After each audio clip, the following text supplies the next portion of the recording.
So, paano nga ba tayo makikinabang dito sa affiliate partnerships na tool sa ating monetization, sa ating professional dashboard? So, isa itong paraan para mas madali tayong makapag-promote ng mga products doon sa Shopee dito sa ating Facebook account. So, ang makikinabang po talaga dito ay yung mga Shopee affiliates. So, isa itong extra income at pinapayagan na tayo mismo ni Meta na mag-promote ng mga products sa ating Facebook account. So, ang kailangan po muna talagang gawin dito is mag-apply kayo bilang Shopee affiliate sa Shopee.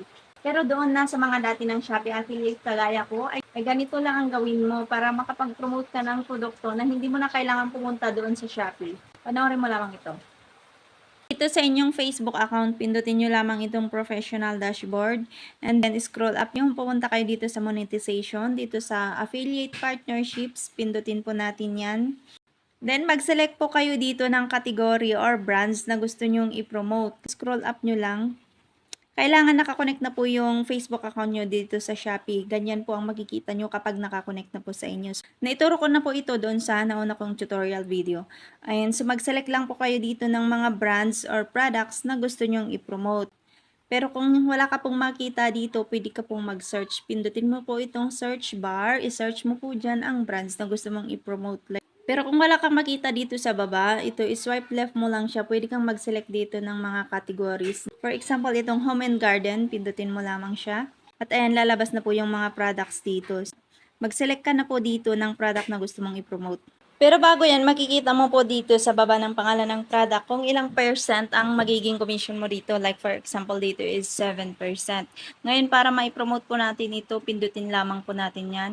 Pindutin po natin itong copy link. And then, pindutin po natin itong create post. Select po natin itong add to new post. Then, pindutin po natin itong what's on your mind. Ilong press po natin. Pindutin natin ang paste. Pindutin po natin itong next.